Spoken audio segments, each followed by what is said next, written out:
Are you guys ready for this ghost story?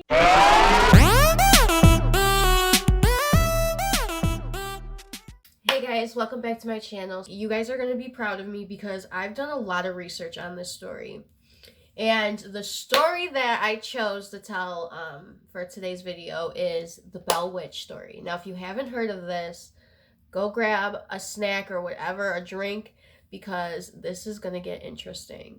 I didn't really know much about this story. I knew a couple things, but as I was researching it, I really this story is nuts. It's probably the craziest ghost story I've ever heard. So, yeah, I've done a lot of research and I'm kind of proud of myself, okay? I haven't done research like that since high school. Oh my god, stop fucking lying. Actually, I don't think I've ever done research like that because in high school, I didn't really care. And I should have. Stay in school. Okay, but anyways, so I got, and this was so hard to get because everything was selling out, because if Tati recommends something, it sells out in fucking minutes, okay? So I finally got the Catrice Cosmetics True Skin in, what is it? This is Cool Almond. This is literally the closest to my skin tone I could get. I should have got a shade or two lighter. And I got the True Skin Concealer in, in Natural Ivory. So I think this is the lightest shade that they carry. So this should be interesting. But yeah, I'm really excited because you see these bags? Honey, these bags are hard to cover up, okay? And they're hard to carry. So I hate them. And as soon as I can afford Botox, I will be getting it. And I don't care. Okay, so my face is washed. I got no makeup on. Okay? So we are going to... Oh! And I forgot. I also got... Because I had to add $8 more to what my order so I could get free shipping. You know, I love me a deal. And I also got the Catrice Pore Minimizing Serum.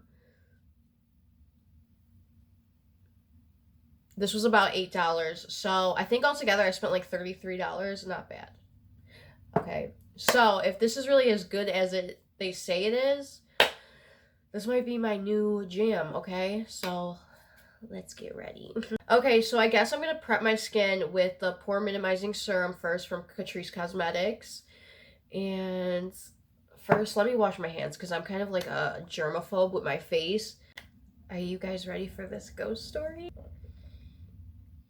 Okay, so it all started in 1804. A farmer by the name of John Bell moved him and his family into an area in Tennessee called Red River. That already sounds sketchy as hell. Red River? Okay, somebody's about to get murdered. His wife, Lucy, he moved in with his 6 children. That's a whole daycare, okay? 6 children? Never. Wait, John Jr., Richard, Elizabeth, which they called Betsy for some reason. I guess that could be a nickname. Drury? Drewry. And Benjamin. Did I forget any? And Jesse. Okay, so yeah, he had 6 children. So they moved into a farm with, a couple acres in Red River, Tennessee, which is now known as Adams, Tennessee. I guess they settled in. Things were fine until they met their neighbor, Kate Batts. She was extremely crazy. I guess one day, her and John Bell and his wife, they got into a dispute over land, and it was not pretty. So, after this whole dispute about the land, Kate Batts swore and cursed the Bell family, and she swore vengeance, okay? She was going to get her revenge. She must have been a Scorpio. We love our revenge. So, after this dispute, and after she cursed and swore vengeance on the Bell family, they had to watch their back, They freaking, what the fuck? Did you see that? What the fuck is that? Is mine broken? It was broken. Okay, I took the whole thing off. Anyways, so after she cursed and sworn vengeance on the Bell family, they had to watch their back. They were a little bit like, what is this crazy bitch gonna do? So So one day, come to find out, Kate Batts actually passes away. And the Bell family, they're in the clear. They don't got to worry about their crazy neighbor no more. Or so they thought. This, they would hear, just weird, like, chains rattling, rats gnawing through wood, and, you know, they would hear, like, those normal, scary, your house is haunted shit, those haunted sounds. Things quickly got out of hand, right? I'm talking the kids were tortured. Betsy, his daughter Elizabeth, that they call Betsy, especially. Blankets were torn off them in the middle of the night. So John Bell was like, listen, keep it on the down low. Don't tell anybody. People are going to think we're batshit crazy. John couldn't keep it a secret anymore. He even confided in his friend, James Johnson, that, look, some crazy shit's going on in my house. And I don't know what to do. My kids are getting tortured. And one night, after John Bell confided in James Johnson and his wife were like, let's investigate this, okay? We're bored. Let's go spend the night in their house, okay? And investigate what's going on. So they did just that. They spent the night in the Bell family home, and the same shit happened. Blankets getting torn off, hearing chains rattling. I have a crawl space right there, and I'm sketched out, okay? So after that, James goes back to John and says, listen, you're right. Your house is haunted. It's a demon, okay? And so John was like, enough's enough, okay? Listen. He goes in his house. He's like, entity, spirit, who the hell are you? And why the hell are you torturing me and my family? And he gets an idea in his head. He's like, wait, Kate Batts said that she was gonna get her revenge. Is it possible she's getting her revenge beyond the grave? So he says, are you our old neighbor Kate Batts? And the entity said, yes, I'm Kate Batts. They gave her the name the Bell Witch.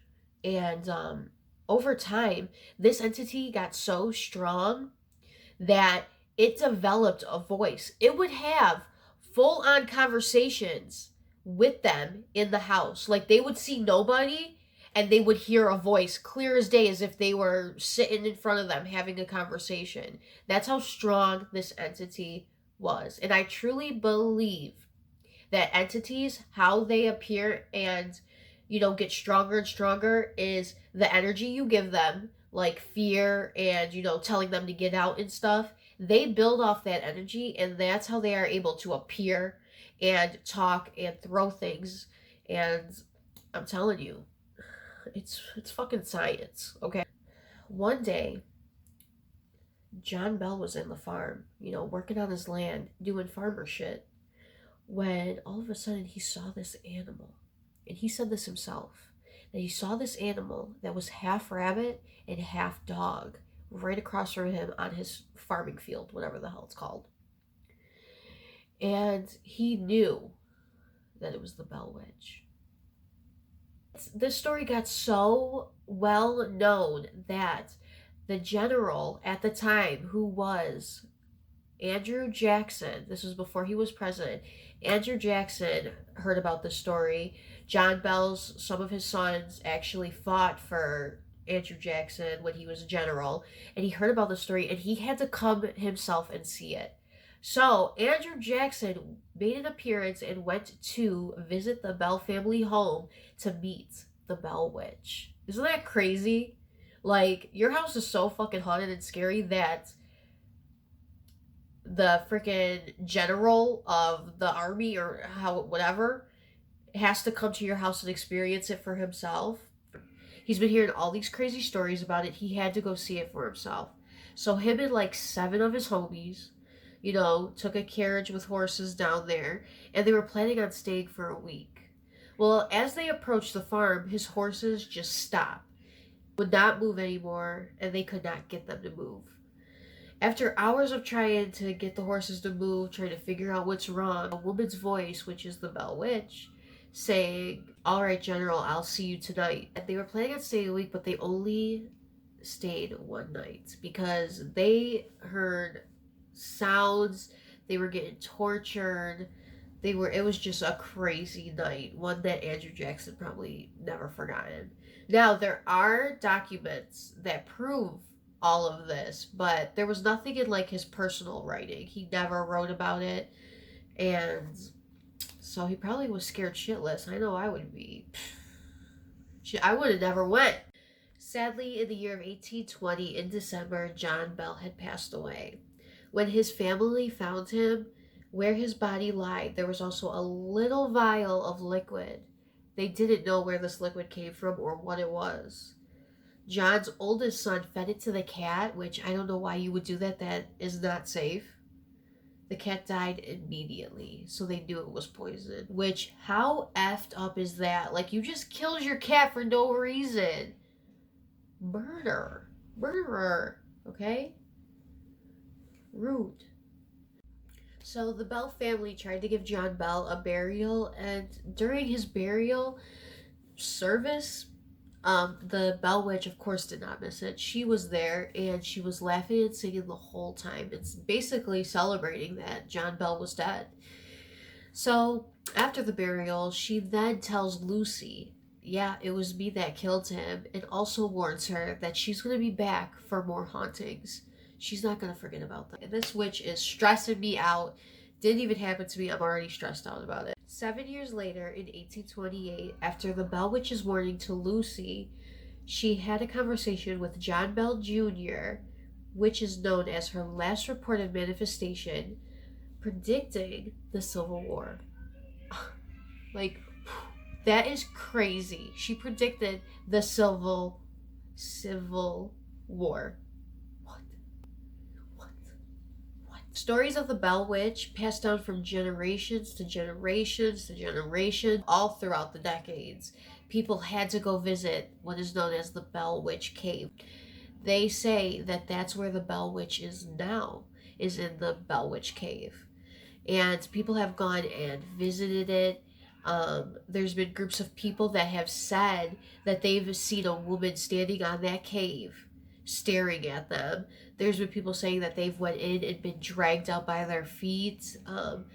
There has been reports of people hearing screaming and singing and just some crazy stuff. And all of this inspired two huge movies that I know almost everyone has seen, which is The Blair Witch Project and An American Haunting, I believe. Something like that. But yeah, so that is the story of the Bell Witch. I hope you guys enjoyed it. That's all I have for this week, and I'm going to be trying to post more videos a week. I'll see you guys next video. Love you.